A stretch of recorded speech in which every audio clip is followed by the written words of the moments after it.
This is a gang member in East LA that I photographed. And this is Jerry Maffeo, who's a mobster up in Boston. And when I photographed him, or when I first heard that he might even be open to letting me photograph him, I had to let him know everything up front. And I went to Boston, I met him, and I said, look, I understand you're okay with me photographing you, but I got to let you know, I'm going to give your name, I'm going to give the city that you're in, I'm going to say that you're in the mob. Are you okay with all that? And he goes, hey, they got to catch me doing something first, which I guess is true. He said they can't arrest me for taking a picture, so here it is. And he's introduced me to some of his really interesting friends who I've since photographed after this project, which has been really fun. Some other great stories another time. This is a Baptist minister in Mississippi who happens to be Muddy Waters' cousin. And when I met him, he goes, I don't want to be braggadocious, but I've got a recording career of my own. And I'm like, what do you mean? He goes, he figured out that I didn't know what he was just a Baptist minister to me. And he goes, he assumed that I knew that he was Muddy Waters' cousin.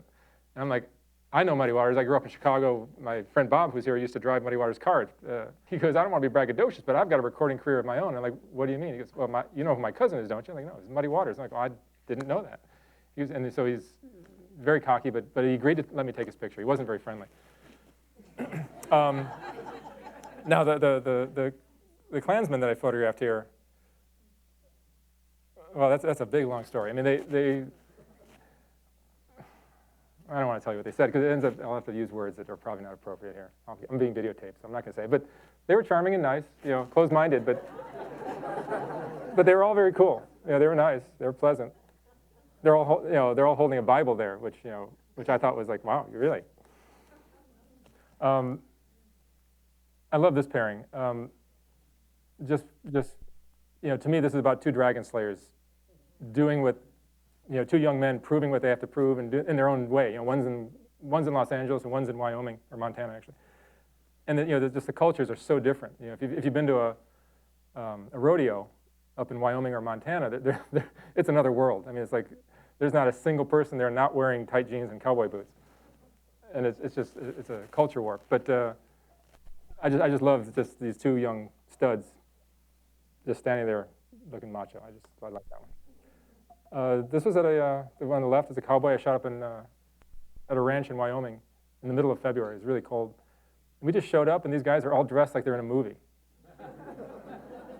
And I'm like, did you guys know we were coming? They go, no, we didn't know you were coming. I'm like, wow, man, you guys, do you dress like this every day? I'm like, yeah, we're cowboys. That's what we do. It's like, wow. And there's no girls around, right? There's no women. There might be women there, but they hid them or something. This Indian, this is at a, there's a reservation that the Indians can live at for free, I guess, nearby. But this gentleman chooses not to. He lives in an abandoned car in the middle of the desert in New Mexico, just so hot and so miserable. And it's a small town that has like a liquor store and like 2 or 3 businesses, and it's just a almost deserted town. And he lives in this abandoned car. He gets his government check for being an Indian. I guess he gets like $800 or something every month. He goes to the liquor store to buy his booze. He gets robbed every single time he goes for the first. They know when he gets his check. They know when he's going to the liquor store, and they roll him every time. He gets whatever he gets his liquor, and that's what he gets through the month with. It's really pathetic. But he said he'd rather live there than on the reservation. He said it's too depressing. This is a lady that I met on the left is Tammy, who I met at the farmer's market here in LA.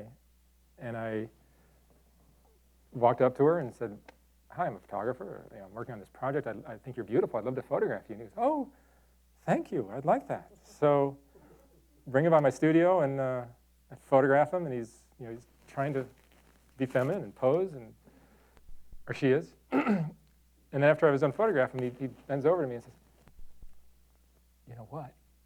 Well, I go, what? I'm actually a man. And I go, no. He goes, yeah. Wow. I would never know. You're so beautiful. And I just like the face on the guy on the right. Nothing. It's a drug dealer that I photographed.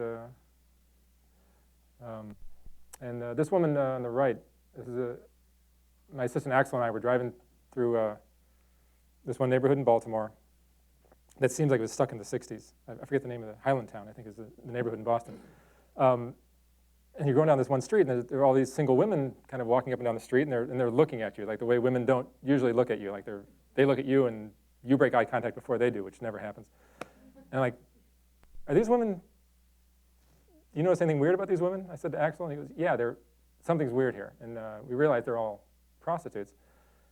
So we pulled over, and there was one girl that I wanted to photograph, but the second we pulled over, she got picked up by somebody else, and this girl just jumped into the back of our car. And I'm like, now what do? We have a prostitute in the back of the car. So I ended up photographing her in hopes of getting the other girl. Like they knew each other. They were talking beforehand. So I figured maybe I could get through her to get the other one. But we took her back to the hotel. Took a prostitute. My wife's very understanding. And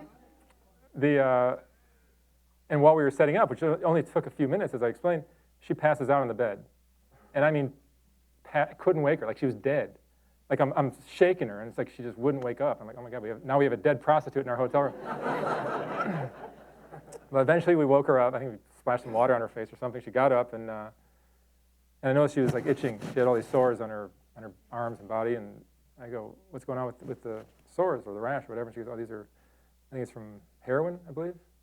I don't know, crack or heroin. Something makes your skin itch. These are actually infections from itching. Sorry. And she ended up taking her shirt off, and I photographed her that way. I used that picture. Very sad, but she's still alive. I went back a couple years later, and I asked if she's still around. They said, yeah, she disappeared for like 6 months, and then she appeared again.